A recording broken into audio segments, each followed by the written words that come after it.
In the days when the kingdom of Shalem flourished, there stood a city unlike any other. Its name was Ziona. Upon its throne sat a king the world could never explain. His name was Zuzutata. Some called him the Silent King. Others called him the Lion of Shalem. His enemies called him impossible. His people simply called him our king. History remembers many kings for the empires they built. Others are remembered for the wars they won. But King Zuzutata became a legend for something no king had ever dared to do. He disappeared before every battle. No one knew where he went, not his generals, not his council, not even the queen. Yet every time he returned, another impossible victory had already begun. At first, no one questioned it. The kingdom of Aramoth had gathered 12,000 soldiers along the eastern frontier. It was expected to be a short campaign. The generals sharpened their swords. The captains inspected their ranks. The priests blessed the banners. At dawn, the army assembled outside the gates of Ziona. The horses stood ready. The trumpets sounded. The soldiers waited. Only one man was missing: the king. At first, the generals smiled. He is preparing. Minutes passed, then an hour. Scouts returned from every corner of the palace. The king is not in his chambers. Another searched the council hall. He is not there. Another searched the royal gardens. The gardens are empty. The captain of the guard searched the watchtowers himself. Nothing. King Zuzutata had vanished. Whispers spread through the ranks. Has something happened? Was he taken? Did he leave the city? No one knew. Then, just as uncertainty began to settle upon the army, the palace doors opened. King Zuzutata stepped into the morning light. He wore no armor. He carried no shield. Only a simple linen cloak rested upon his shoulders. Without speaking a word, he mounted his horse.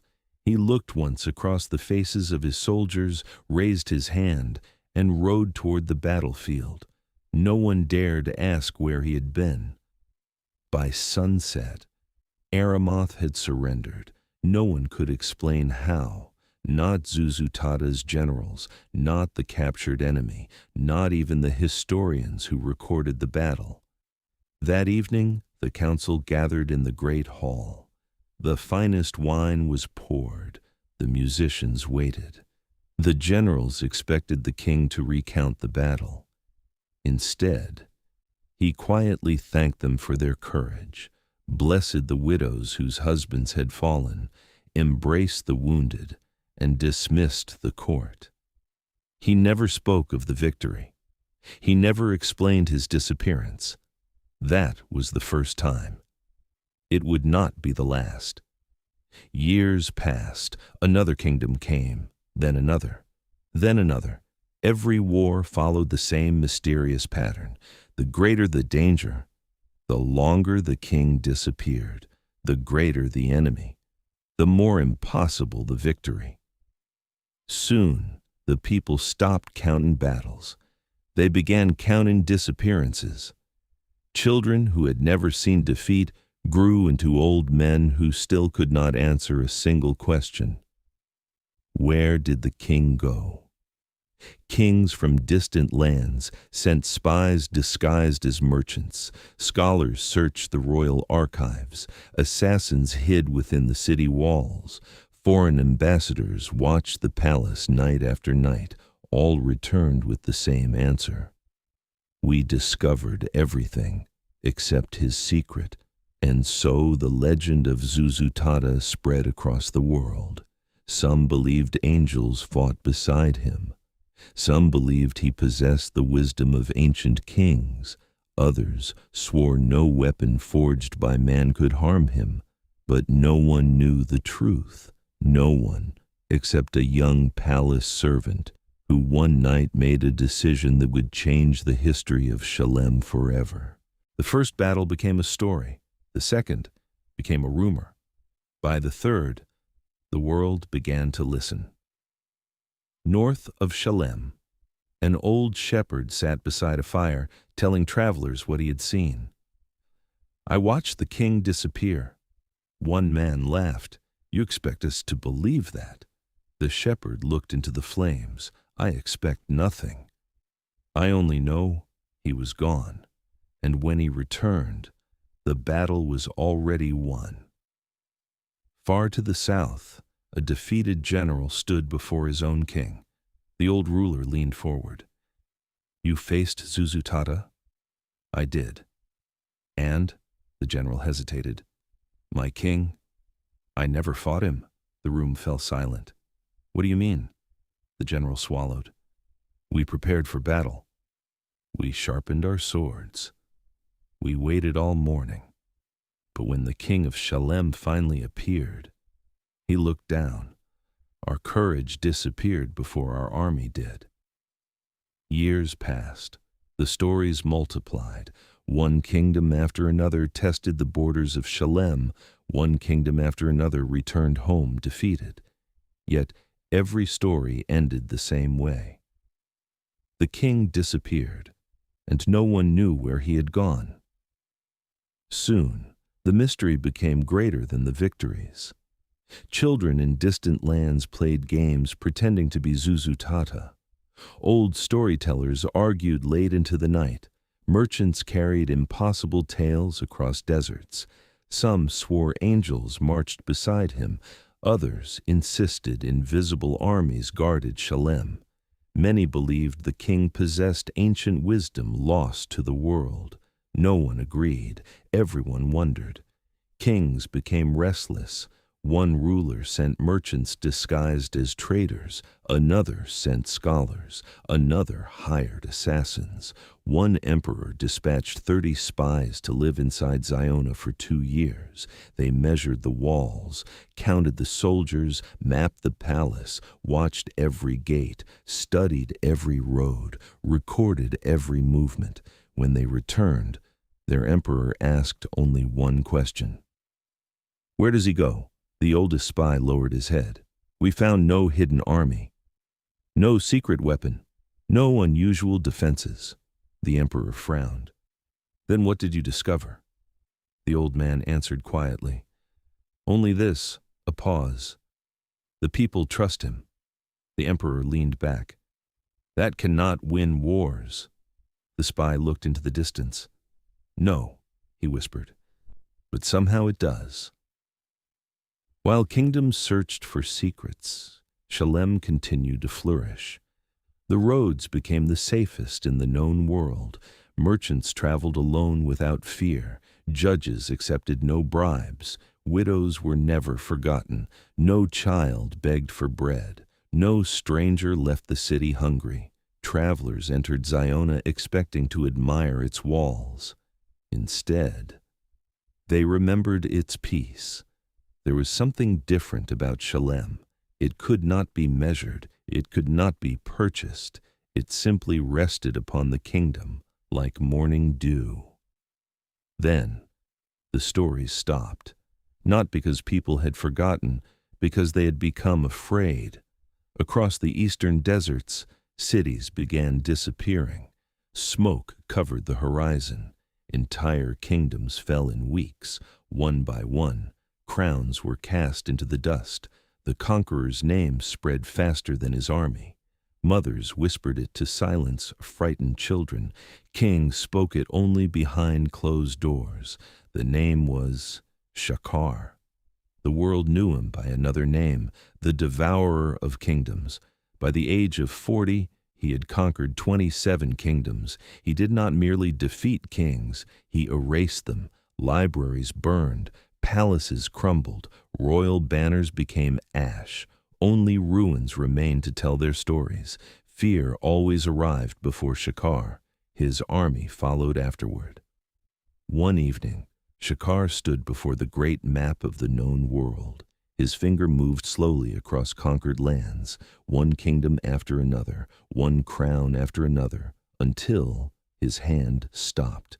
There, bathed in white stone, surrounded by peace, stood one kingdom untouched, Shalem, one city, Ziona, one king, Zuzutata. Shakar smiled. At last, he had found an opponent worthy of remembering. Morning broke over the kingdom of Shalem, as it always had. Golden sunlight spilled across the white walls of Ziona. The fountains awakened first. Their crystal waters danced beneath the rising sun, while birds circled the palace towers above. Soon, the city came alive. The aroma of fresh bread drifted through the streets. Blacksmiths opened their workshops. Children raced one another across polished stone roads. Merchants arranged baskets overflowing with figs, pomegranates, olives, dates, and fragrant spices gathered from every corner of the earth. Music floated from distant courtyards. Laughter followed it. To strangers, it seemed impossible that a city could know such peace. To the people of Ziona, it was simply another morning. King Zuzutata loved walking among his people before the business of the kingdom began. Not as a king, as a neighbor, without trumpets, without royal announcements, without soldiers surrounding him. Only a simple ivory robe rested upon his shoulders. His crown remained inside the palace. He preferred it that way. The people should never have to look through gold before they can see my face. So he often walked unnoticed. An elderly baker smiled as he approached. "My son," she said warmly, "you are late today." The king laughed softly. "I know." She handed him a warm loaf still wrapped in cloth. "You paid yesterday." "I did. You also paid for tomorrow." The king smiled. "I had forgotten." She shook her head with a smile. "No, you simply forget yourself." As he continued walking, a little boy came running through the marketplace. "My lord." The king stopped immediately. The child held something behind his back. "I made this." Slowly, he revealed a tiny wooden lion. Its legs were uneven. Its mane had been carved far too large. One ear was missing entirely. The king received it with both hands, as though it were carved from pure gold. "It is magnificent." The boy frowned. "It doesn't stand." The king gently set the little lion upon a nearby stone. It tipped over. The boy looked embarrassed. Zuzutata knelt beside him. "Neither did I. When I was your age." The boy laughed. The king carefully tucked the little lion inside his robe. "I shall keep it. Forever. Forever." The boy raced home shouting, "Mother, the king kept my lion!" The marketplace smiled. No one found it unusual. This was simply who King Zuzutata had always been, far above the city. Captain Elior watched from the eastern tower. He smiled as he looked upon Ziona. No smoke, no fear, no hungry children, no empty wells, only peace. He whispered the words every soldier in Shalem knew by heart. "Long live the king." Then his smile disappeared. Far beyond the eastern hills, something moved. At first, he thought it was morning mist. Then, he realized, mist does not darken the horizon. He narrowed his eyes. The black line grew wider, longer, darker, until finally he saw them, thousands of banners, black as night. They stretched farther than the eye could follow. The earth beneath them trembled, not from thunder, from marching feet. Captain Elior's heart sank. He reached for the great bronze bell. His hand hesitated. For 23 years, that bell had remained silent. He prayed he was wrong. He looked once more. This time, he saw it clearly. The banner, a broken crown. His face lost its color. With trembling hands, he struck the bell. Once, twice, 3 times. The sound rolled across Ziona like thunder. Children stopped playing. Merchants looked toward the eastern gate. The music ended. The fountains still flowed. But now, every heart in the city of Ziona knew. Peace had just met war. At that very moment, deep inside the palace, King Zuzutata slowly closed the ancient scroll he had been reading. He lifted his eyes toward the ceiling, as though he had heard something, far beyond the ringing bell. Then, without speaking a word, he quietly stood, and for the first time since the bell had sounded, the king began to disappear. Among all who served within the palace of Ziona, there was one no one noticed. His name was Joram. He was 12 years old, too young to carry a sword, too young to sit among the scribes, too young to stand beside the royal guard. His work was simple. He swept the palace floors before sunrise, filled the oil lamps each evening, polished the bronze doors until they reflected the morning light. Most days, the king never saw him, or so Joram believed. Every morning, before anyone else awoke, Joram climbed the highest balcony of the palace, not because anyone had told him to, because he loved watching the sun rise over Ziona. From there, the city looked like heaven had kissed the earth. The white towers glowed with golden light, the fountains shimmered, the olive trees danced gently in the breeze, smoke curled peacefully from the bakeries below, children chased one another through the marketplaces. Sometimes, Joram wondered if there was another city anywhere in the world as beautiful. He hoped there wasn't. He had only one dream, not to become a general, not to become wealthy, not even to wear the king's armor. He wanted to become a man like Zuzutata. One morning, while sweeping the great hall, he heard footsteps behind him. He quickly stepped aside, without looking up. Then, a familiar voice spoke. "You missed a corner." Joram froze. The king, embarrassed, he hurried back with his broom. "I'm sorry, my king." Zuzutata smiled. "You are apologizing for something that can still be corrected." He gently took the broom from the boy's hands, swept the forgotten corner himself, then handed it back. Joram stared in disbelief. The king had swept the floor. Seeing the confusion on the boy's face, Zuzutata smiled again. If a king believes any honest work is beneath him, he has already become too small for his crown. Then he continued walking, leaving Joram standing motionless, the broom still in his hands. Those words stayed with him for years. As the weeks passed, Joram noticed something no one else seemed to notice. Whenever danger approached, the king changed, not in fear, never fear. He simply became quieter. He spent longer looking toward the eastern hills. He spoke less during council meetings. Sometimes he would pause in the middle of a sentence, as though listening to someone no one else could hear. Joram could not explain it, but he noticed. Then came the bell of total war. Its deep bronze voice rolled across Ziona. Once, twice, 3 times. The palace erupted into motion. Generals ran through the corridors. Messengers shouted reports. Servants carried armor. Blacksmiths hurried toward the gates. Everyone seemed to know exactly where to go. Everyone, except the king. Joram watched carefully. Zuzutata stood perfectly still, his eyes lifted toward the eastern sky.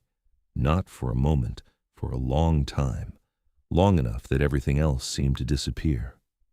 Then, the king quietly turned, not toward the armory, not toward the council chamber, not toward the city walls. He walked deeper into the palace, alone. Joram frowned. He had seen this before. Every battle, every war, every impossible victory. The king always walked away first. No one followed him. No one questioned him. No one even seemed to notice. But Joram noticed. And this time, for reasons he could not explain, He made a decision that would change the history of Shalem forever, very quietly, keeping far enough behind that even the palace guards would not see him. The young servant began to follow the king. Joram followed from a distance, far enough that the king would not hear his footsteps, close enough that he would not lose him. The palace had never seemed so quiet. The marble corridors echoed beneath the king's sandals. Each step was slow, measured, unhurried, almost as though time itself no longer mattered.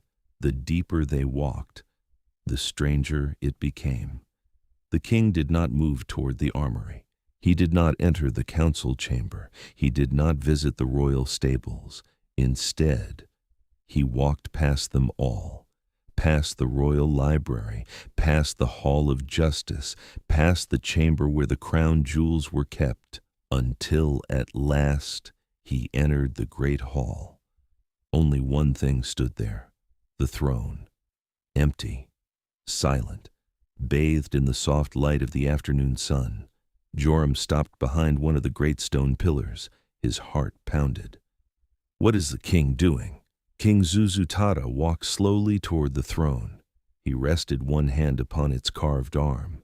Then, to Joram's complete surprise, he gently removed his crown. He looked at it for a long moment, not with pride, almost with sorrow. Then he whispered words the boy could barely hear. A crown is too heavy, a pause, for any man to wear alone. Joram frowned. He had never heard the king speak to himself. The king carefully placed the crown upon the throne, then stood perfectly still. His eyes closed.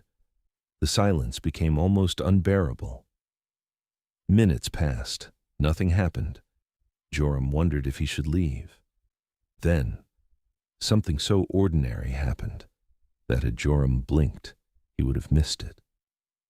The king bent down, picked up the small wooden lion the little boy from the marketplace had carved, the same one he had carried inside his robe. He smiled, ran his thumb gently across its rough mane, then placed it beside the crown.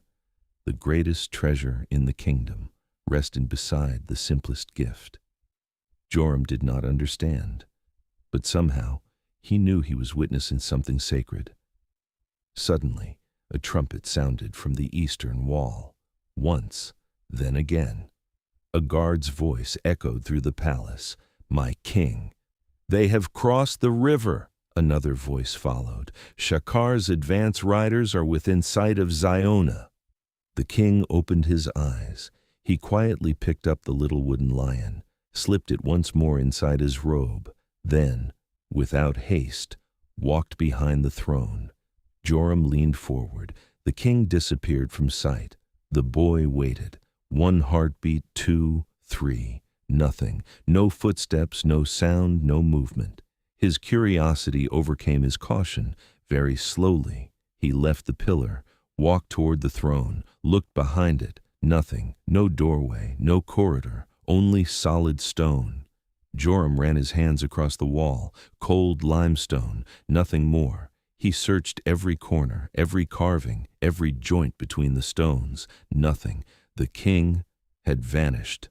The boy stood frozen, his breathing quickened. He searched again. Nothing. The king had disappeared. Not into another room, not into another hallway. He had simply vanished. At last, Joram stepped back, confused, awestruck, almost frightened. He whispered to himself, "Where do you go?" My king, far beneath his feet, hidden by layers of ancient stone, an oil lamp had just been lit, and for the first time in his young life, Joram knew with absolute certainty that somewhere beneath the throne of Shalem, there was a secret no kingdom on earth had ever discovered. The sun disappeared beneath the western hills. Darkness settled over Ziona, not the peaceful darkness its people had always known. This night felt different, heavy, as though the stars themselves were waiting. Beyond the eastern walls, the fires of Shakar's army stretched farther than anyone could count. Thousands, then tens of thousands. Soon, the entire horizon burned. From the highest tower, Captain Elior watched in silence. "It looks," one young soldier whispered, "like the earth itself is on fire." No one answered, because it did. Inside the city, fear walked openly for the first time in a generation. Fathers quietly sharpened swords by candlelight. Mothers held sleeping children a little longer than usual. The marketplace stood empty. The fountains still flowed. The olive trees still swayed. Everything looked the same. Everything felt different. Even the birds had stopped singing. The palace was no different. The council chamber echoed with desperate voices.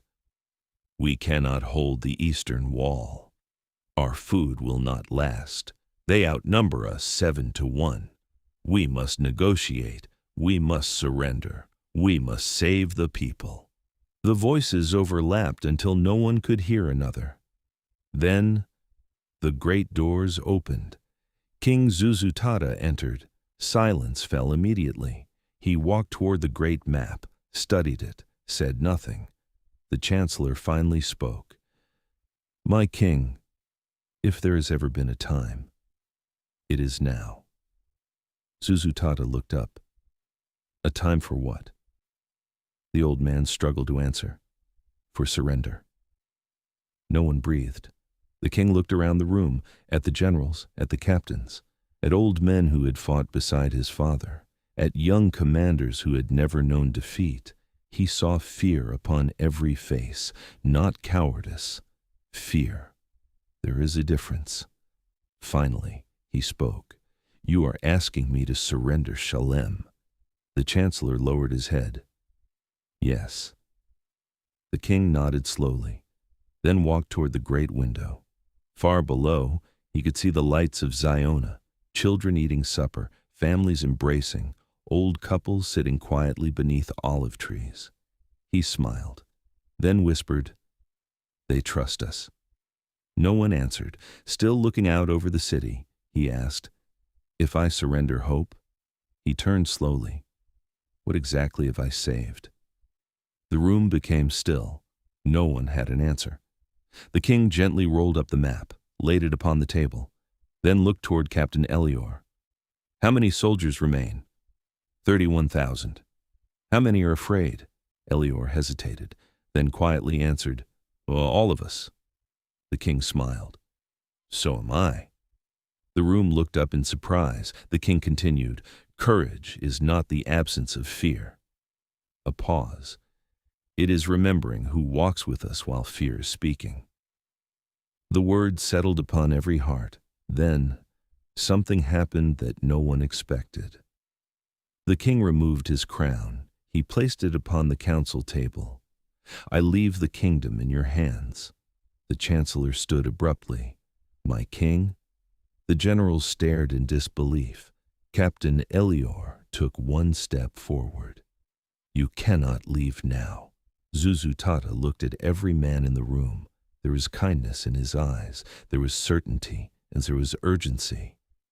"If I do not return before sunrise," the room froze.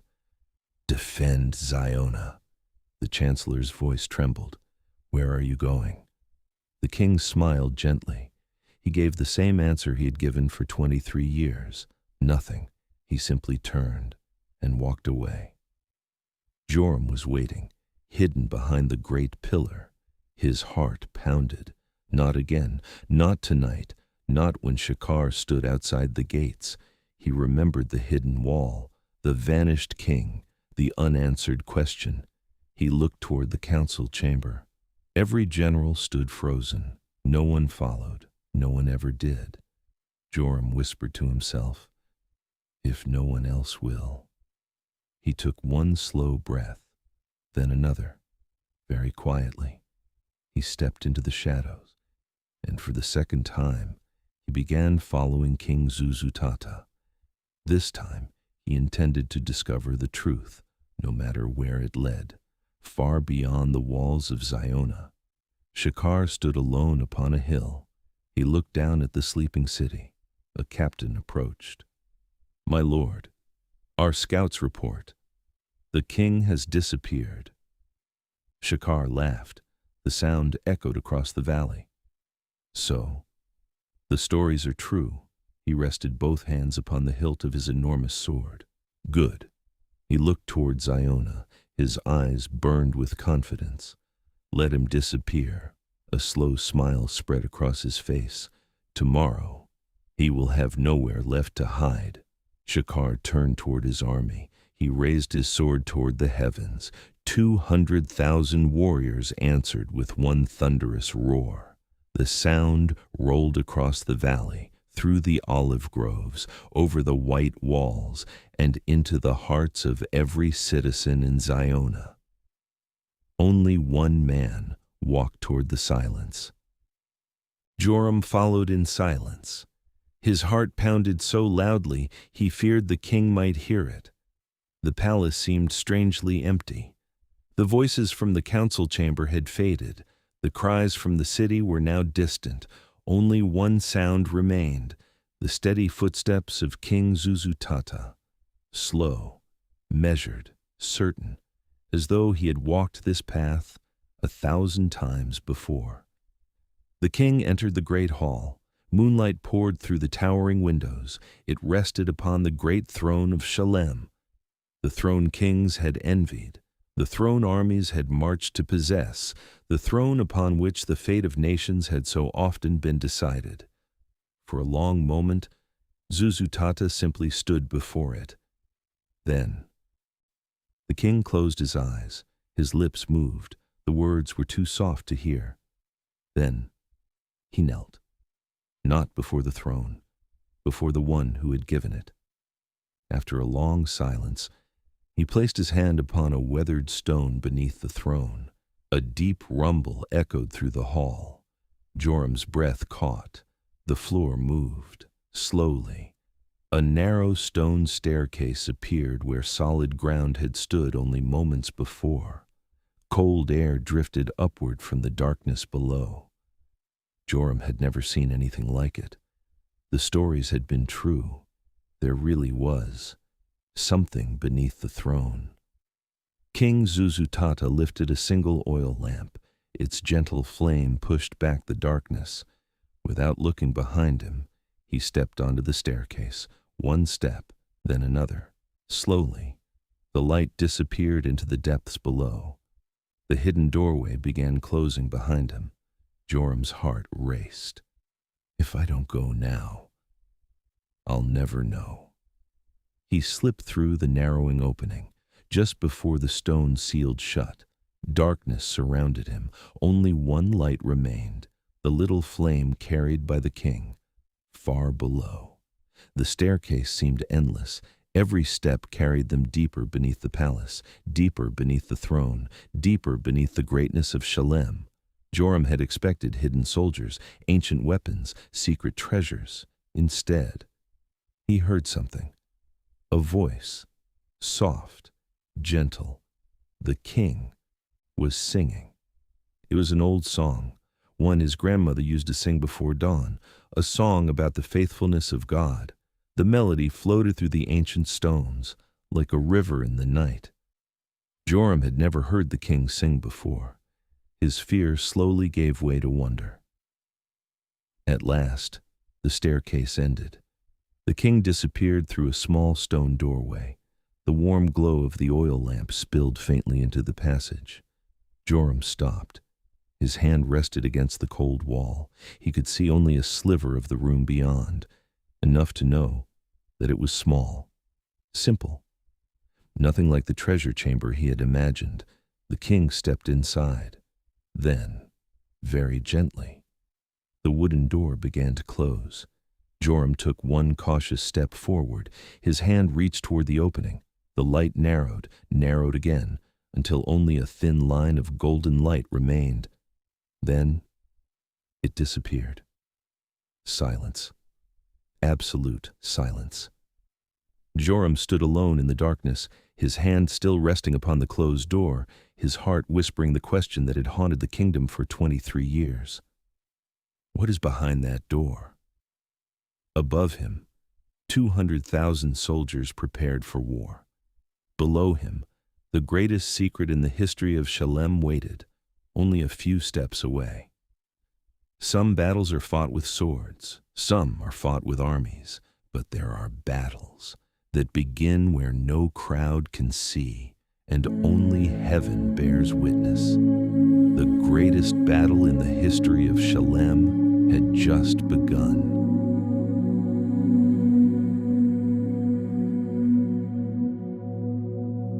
Joram did not move. His hand remained upon the old wooden door. He could still feel its warmth, the warmth of the oil lamp burning somewhere beyond it.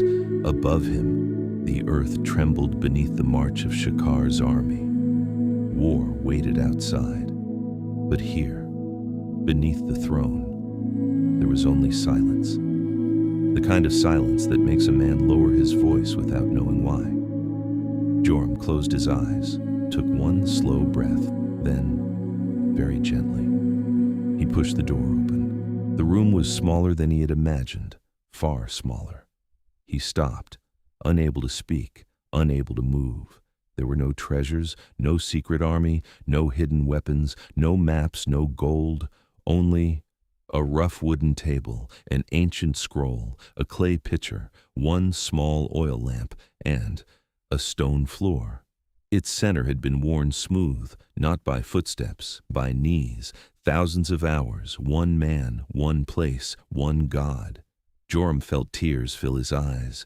The greatest king in the world had fought every battle here. King Zuzutata knelt. His crown remained upstairs. His throne remained upstairs. His kingdom remained upstairs here. He was simply a son.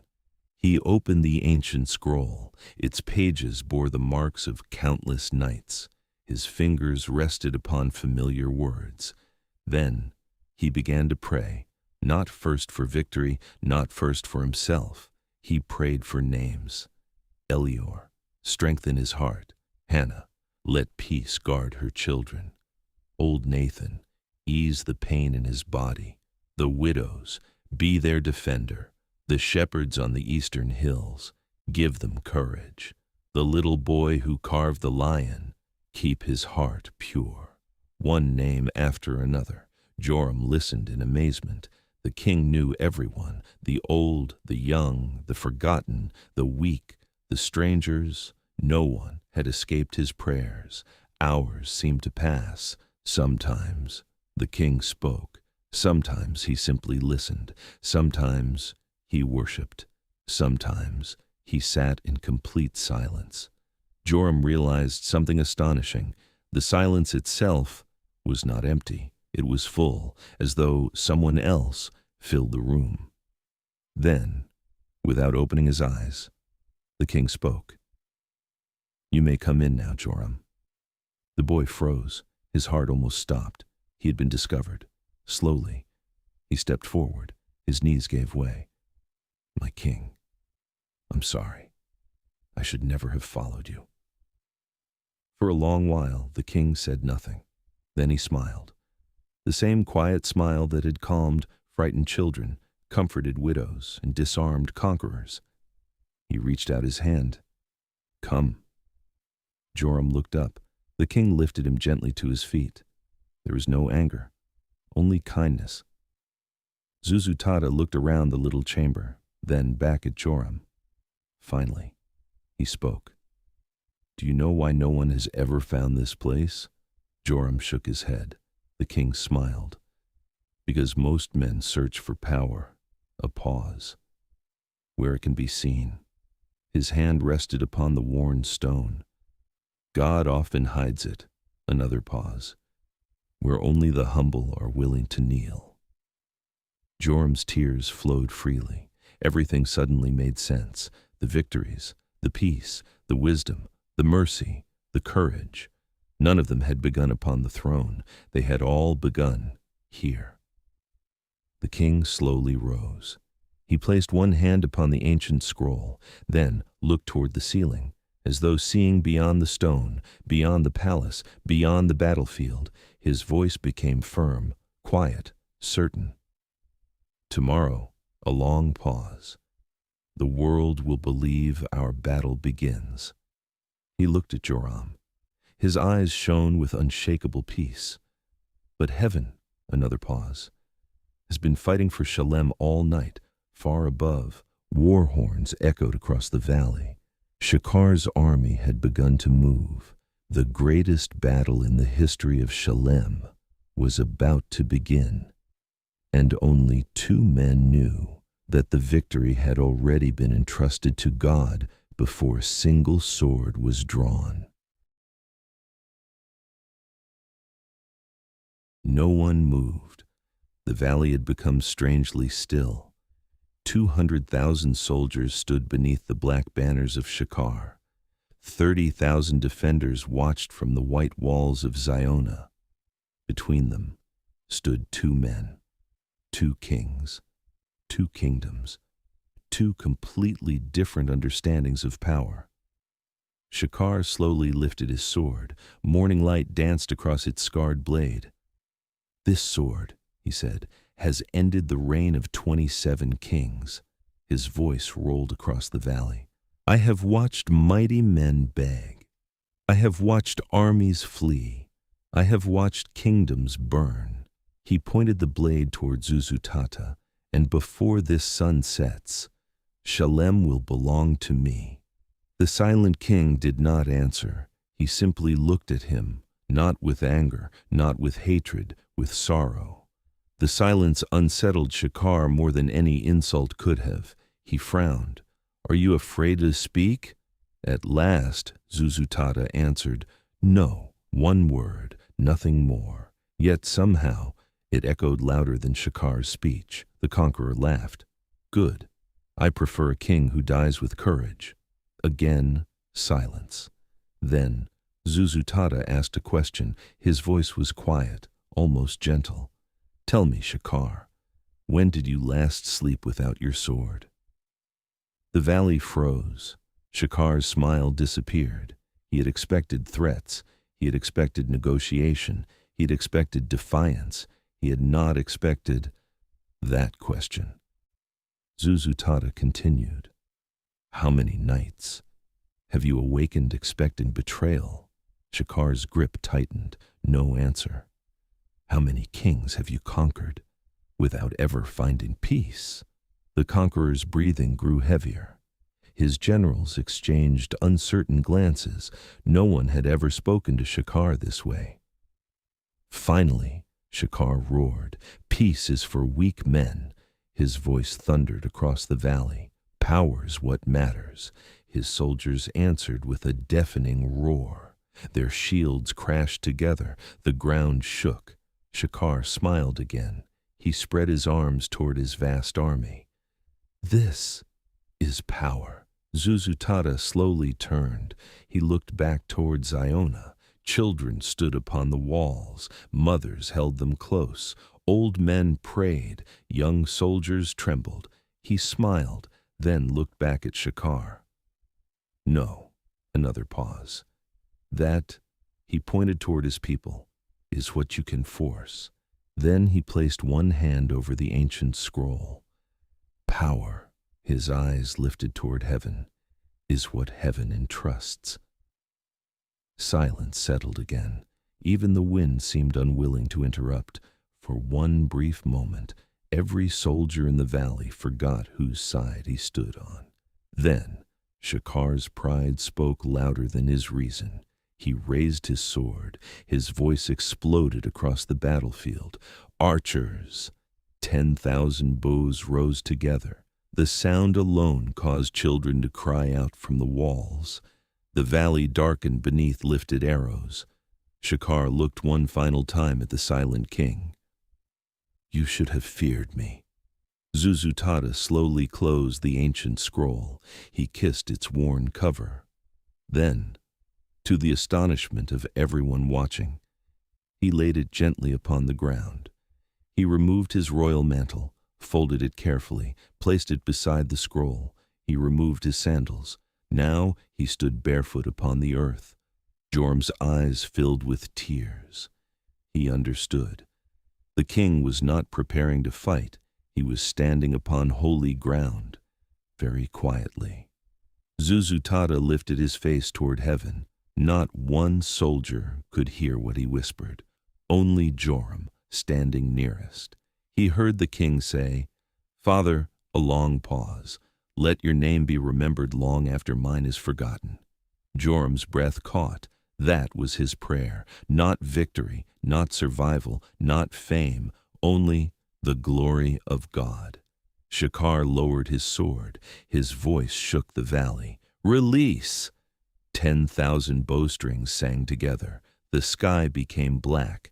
The arrows climbed higher and higher until the morning sun disappeared behind them. Every eye in the valley followed their ascent. Every heart stopped. Even the wind seemed to wait. The arrows fell. 10,000 of them, darkening the morning sky. For one terrible moment, the valley became silent.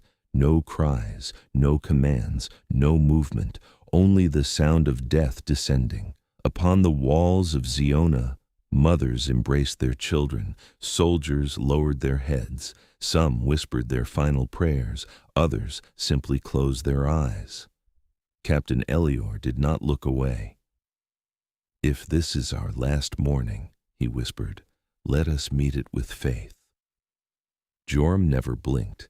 He remembered the little chamber, the worn stones, the lamp, the tears upon the king's face, the names, one by one, every prayer, every whispered promise, every moment of silence. His heart whispered only one sentence: "Father, remember the prayers beneath the throne." King Zuzutata remained still, barefoot, his mantle folded beside the ancient scroll. His hands rested quietly at his sides. His eyes remained lifted toward heaven. There was no fear upon his face, only surrender. The first breeze came softly, almost unnoticed. It touched the olive trees surrounding the valley, then the banners, then the king's robe. Shakar smiled. "A pleasant wind," he said. "It will change nothing." The breeze strengthened. Dust began to move across the plain. Horses shifted uneasily. The archers narrowed their eyes. Still, the arrows continued falling, closer, closer. Then, the wind changed, not from east to west, not from north to south. It seemed to descend, as though the valley itself had begun to breathe. The banners of Shalem stretched toward heaven. The black banners of Shakar snapped violently. The horses cried out. The earth groaned beneath their feet high above. The cloud of arrows slowed. One heartbeat, two, three. No man spoke, no man breathed. The arrows no longer obeyed gravity. They seemed to wait, as though listening for a command greater than Shakar's. Then the wind answered. It swept through the valley with astonishing power, not in fury, in authority. The arrows turned, not wildly, not chaotically, deliberately, like leaves carried upon a river. They curved, they circled, then rushed back toward the army that had released them. Chaos erupted, shields slammed together, men scattered, war horses bolted, commanders shouted orders no one could hear. The perfect formation that had conquered 27 kingdoms dissolved within moments, the valley filled with confusion. No enemy had touched them, yet panic spread faster than fire. Upon the walls of Ziona, not one soldier shouted, no one celebrated. Instead, one elderly woman quietly fell to her knees. She lifted both hands toward heaven, then another knelt, then another. Soon, the entire wall became a place of worship. Captain Elior slowly removed his helmet. Tears rolled down his weathered face. He whispered, "The battle belongs to the Lord." Shakar stood frozen. He had witnessed storms, earthquakes, floods. He had seen armies destroy themselves through fear. But never this, never had heaven itself seemed to answer a single man. His horse trembled beneath him. His generals stared in disbelief. "My lord," one whispered, "what do we do?" For the first time in his life, Shakar had no answer. Across the valley, King Zuzutata finally lowered his eyes, not toward the fleeing army, not toward the arrows, toward the people of Ziona. He smiled, not because victory had come, because the God he trusted had once again proven faithful. Then, without triumph, without raising his hands, without speaking another word, the king quietly bent down. He picked up the ancient scroll, wrapped himself once more in his royal mantle, placed his sandals upon his feet, and began walking, not toward Shakar, toward his people, for he had learned long ago that every victory belongs first to God, and every king belongs first to his people. The valley lay in confusion. Moments earlier, it had been the most disciplined army the world had ever seen. Now, broken ranks stretched across the plain. The black banners of Shakar twisted violently in the wind. Horses ran riderless. Archers searched desperately for commanders. The thunder of certainty had become the silence of disbelief. Only two men remained unmoved, King Zuzutata and Shakar. The Devourer of Kingdoms slowly stepped down from his great black stallion. His armor was scratched, his cloak whipped wildly in the wind, yet his pride remained untouched. He reached behind his back, drew the enormous sword that had conquered 27 kingdoms. Its blade gleamed beneath the morning sun. He began walking, not toward the city, toward the king. Captain Elior saw him. "My king!" He started forward. Zuzutata raised one hand. Without looking back, the captain stopped. Every soldier of Shalem remained where he stood. Their king would face the conqueror, alone. Shakar stopped only a few steps away. For a long moment, neither king spoke. The valley waited. Finally, Shakar broke the silence. "You have no sword. No, you have no shield. No, you have no army beside you. No." A faint smile crossed Shakar's face. "Then tell me, why do you still stand?" Zuzutata answered without hesitation. "Because I've already knelt." The words settled over the valley. Joram closed his eyes. He remembered the worn stone beneath the throne, the little lamp, the whispered prayers. Now he understood. Shakar lifted his sword. "This blade has never failed me." Zuzutata looked at it, then quietly replied, "No." A pause. Only the men who trusted it. Something inside Shakar trembled, not his hand, his heart.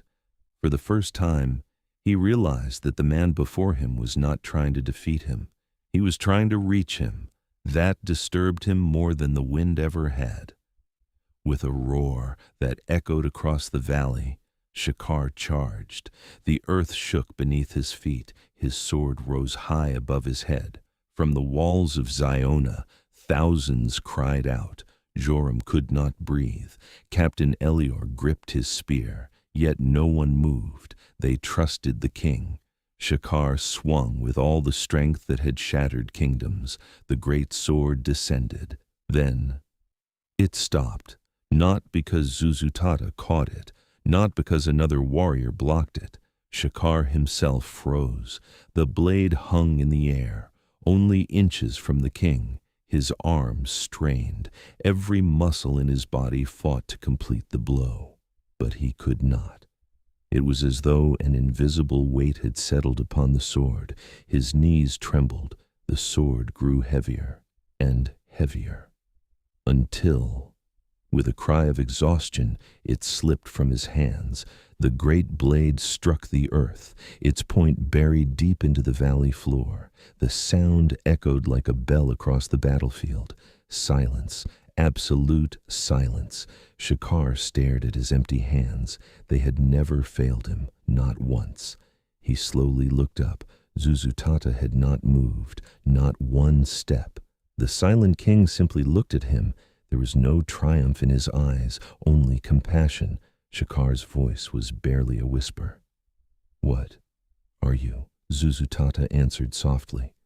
"A man." He placed one hand over the ancient scroll. "Kept by God." The conqueror fell to one knee, not because Zuzutata forced him, because his strength had finally met something greater than itself. He looked across the valley. His army, the army that had terrified nations, was waiting for another command, another slaughter, another victory. Instead, their king remained kneeling. Very slowly, Zuzutata walked forward.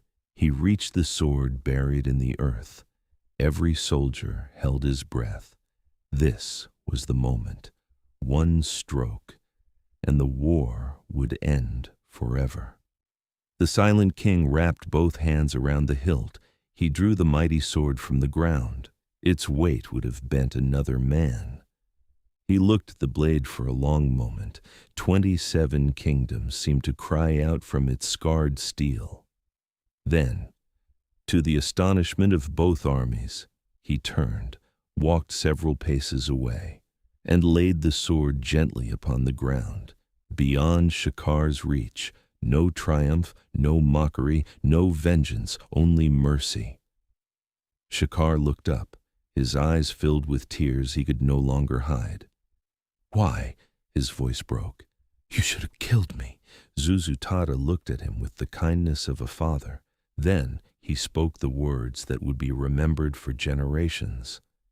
"If I build peace," a pause, "by becoming what I hate," he slowly shook his head, "then Shakar has already won." The valley fell silent.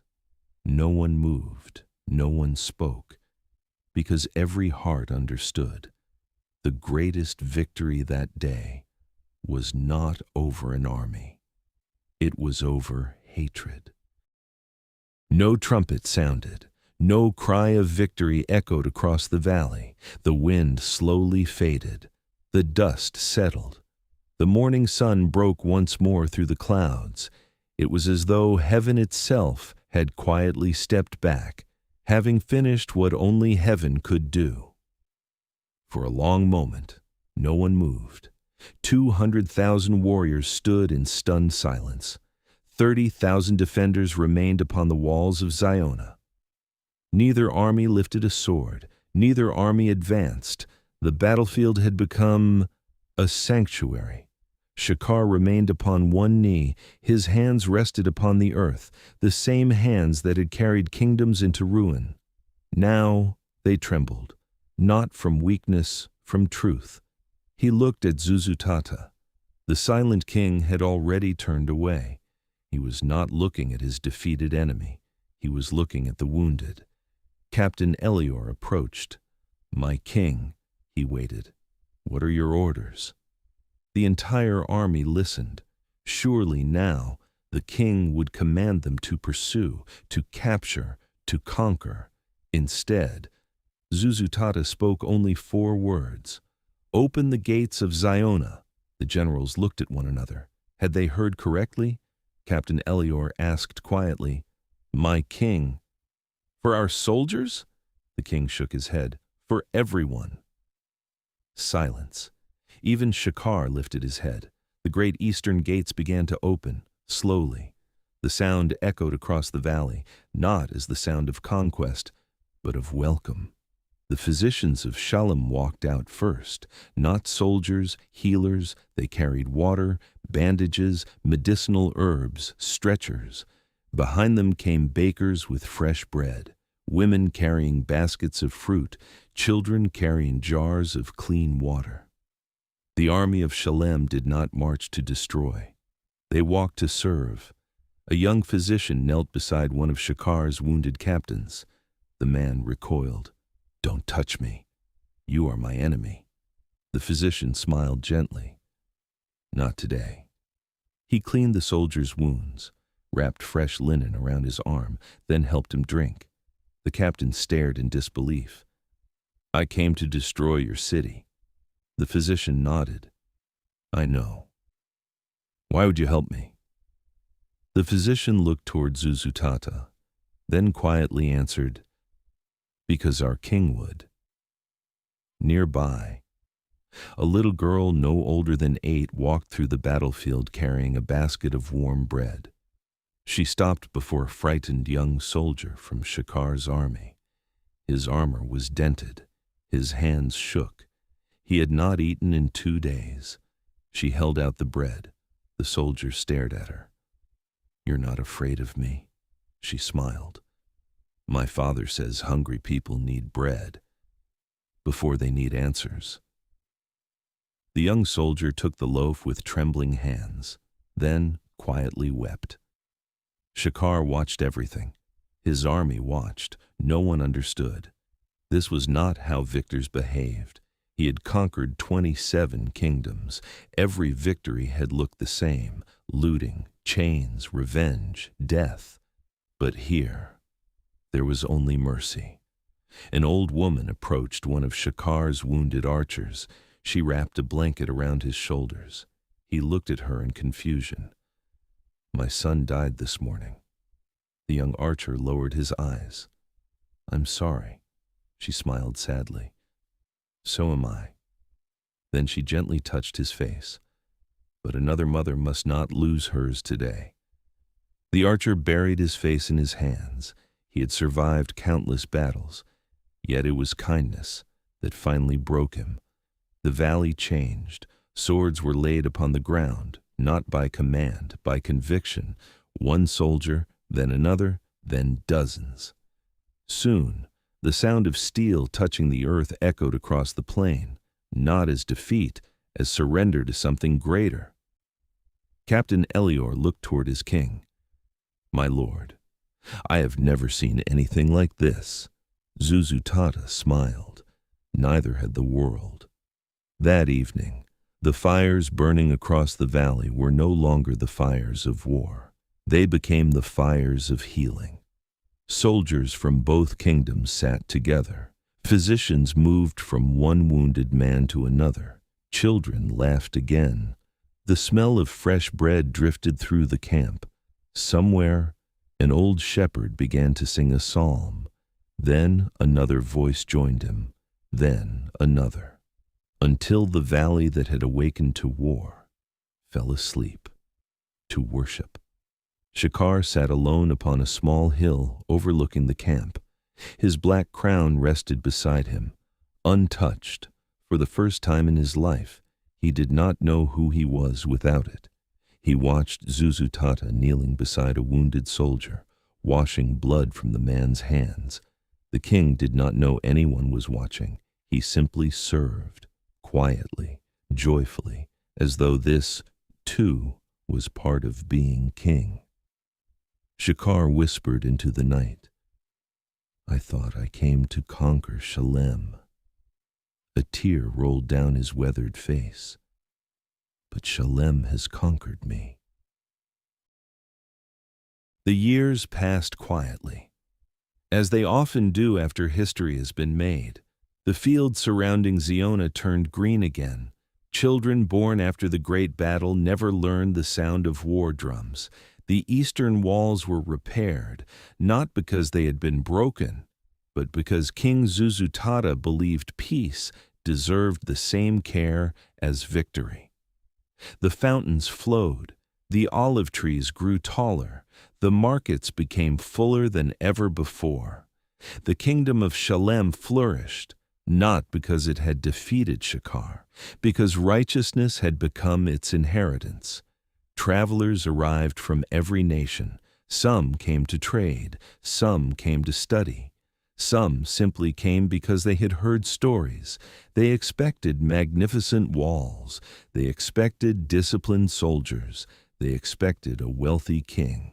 They found something altogether different, a kingdom where justice was not purchased, where widows were known by name, where strangers ate before nobles, where children laughed without fear. Again and again, visitors left asking the same question: how is such a kingdom possible? No one answered. They simply smiled. Shakar never returned home. Many expected him to. He did not. He laid aside his black armor. His great sword remained hanging untouched inside the palace armory. His shattered crown rested in a simple wooden chest. Never again did he place it upon his head. Instead, he remained in Shalem, not as a prisoner, not as a general, not even as an honored guest. He asked only one thing: teach me. The people accepted him slowly, not because they forgot what he had done, but because their king had forgiven him first. If Zuzutata could extend mercy, who were they to withhold it? Years later, children would run through the marketplace calling, "Uncle Shakar." The old conqueror would laugh, a sound no battlefield had ever heard. Yet one mystery still troubled him. Every morning, before the city awakened, King Zuzutata disappeared, not only before battles, every day, for years. Shakar noticed. No one spoke of it. No one questioned it. The king simply vanished before dawn and returned shortly after sunrise. His face always carried the same quiet peace, the same quiet smile. One evening, Shakar finally asked Joram. By now, the young servant had become the king's closest attendant. The innocence of childhood had become the wisdom of a faithful man. They sat together beneath an ancient olive tree overlooking Ziona. The city glowed beneath the evening sun. Shakar broke the silence. "Tell me something," Joram smiled. "If I can." Shakar looked toward the palace. "Where does he go?" Joram said nothing. The old conqueror continued. "I have watched him for 12 years. Every morning, he disappears. He returns. And somehow, he carries more peace than the day before." He looked back at Joram. His voice had become almost childlike. "Where does your king go?" Joram lowered his eyes. He remembered another night, another staircase, another lamp, another prayer. He smiled quietly, then answered, "When the time is right, the king himself will tell you." Shakar nodded. He did not ask again. Some mysteries, he had learned, could not be conquered. They had to be received. That night, King Zuzutata stood alone upon the palace balcony. The moon rested above the white rooftops of Ziona. He looked across the sleeping city. Every light represented a family. Every family represented a trust. He quietly whispered, "Thank you." A long silence followed. Then, he disappeared once more. Far below, Joram watched him go. This time, he did not follow. He no longer needed to, for he had come to understand something greater than the secret itself. It was not the hidden room that made Zuzutata extraordinary. It was the God who met him there. Then he spoke the words that would become the greatest saying in the history of Shalem. "Never let a crown keep you from your knees." Centuries later, empires had risen, empires had fallen, the names of mighty conquerors had faded into dust. Many remembered Shakar only as a warning, but children still spoke the name of Zuzutata. Not because he never lost a battle, not because he ruled the greatest kingdom, not because he wore a crown, but because he taught the world a truth that no passage of time could erase. A throne may make a man a king. Only God can make a king worthy of a throne. And so, in every generation, Whenever a young leader asked where true strength could be found, the elders of Shalem would smile and answer, "Kneel before you stand." The end.